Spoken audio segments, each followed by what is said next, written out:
kalau untuk podcast, kalau mereka mau dua belah pihak boleh. Tapi kalau tidak mau, saran saya private aja. Karena itu kan urusan pribadi keluarga. Karena kalau misalnya diangkat ke publik, satu pihak bicara, lama-lama bukan aib, nggak bagus. Nah kalau gue pribadi, gue nggak mendukung hal itu. Gue berharap mereka bisa selesaikan di ranah private aja.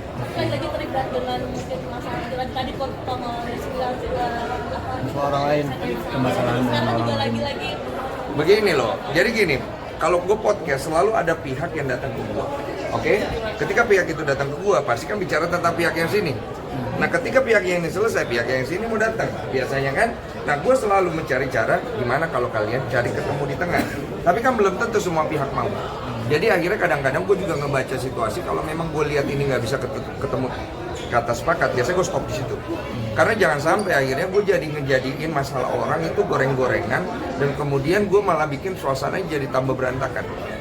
Gue nggak mau ada di poin itu sih, karena podcast gue bukan tujuannya buat itu. Podcast gue untuk membantu, mendamaikan, mencari solusi. Dua belah pihak both side boleh datang, tapi intinya mau kemana? Kalau cuma mau gontok-gontokan konten doang atau ngadu argumen, ya nggak kelar-kelar kan. Jadi paling nggak kalau sama-sama sudah bicara, harus ketemu titik tengah. Tapi kalau sudah bicara dua-dua tapi nggak ada titik tengah, saya stop tuh biasanya di situ tuh. Oh berarti si bapak ini yang datangin audiens atau ada? Iya begitulah, beliau datang, tapi karena podcastnya saya tidak naik-naikin, beliau sempat bertanya kepada saya bilang saya lagi coba caranya memediasikan diam-diam tanpa harus dipublik supaya bisa selesai. Dan bapaknya cukup resah ya, karena dia ada sesuatu yang ingin dicapai. Tapi saya bilang Pak gini Pak, kalau bisa saran saya jangan karena ini masa lalu yang kalau dibawa ke publik banyak yang campur. Kasihan bapak dan keluarga, kasihan juga pihak si N dan keluarganya. Kalau bisa selesaikan di ranah private aja, dan saya mendukung untuk itu.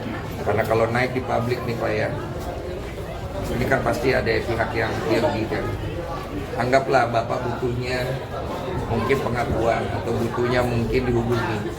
Tapi kalau bapak naik ke publik dia merasa kecewa, malah nggak dihubungi. Jadi menurut saya ikhlasin aja Pak. Semua usaha bapak Tuhan lihat. Kalau memang suatu hari nanti anak bapak pengen ketemu bapak, Tuhan kasih sesuatu buat dia yang membuat dia pengen ke bapak, pasti dia akan cari.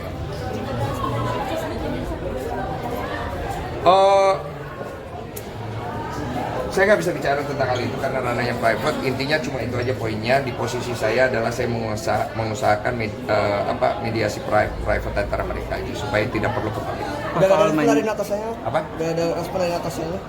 Dia bisa menghubungi Natasha gitu soal bapaknya. Saya nggak perlu bicara soal itu karena nggak bagus ya. Jadi kesannya nanti membawa nama orang nggak bagus. Jadi intinya saya bicara tentang podcast saya, kebetulan ada isu itu, dan menurut saya isu itu udah saya selesaikan dengan baik tanpa saya perlu gembar-gemburkan. Untuk sekarang tidak. Kok soal main meta AI gimana sih kok? Kenapa? Ada yang mau disampaikan ke Natasha gitu? Nggak perlu. Saya nggak mau beliau juga terseret-seret. Karena ini kan masalah datangnya di tempat saya, dan saya pikir udah terselesaikan dengan baik juga secara kekeluargaan dan nggak perlu diperpanjang. Kok soal main meta AI gimana sih kok? Meta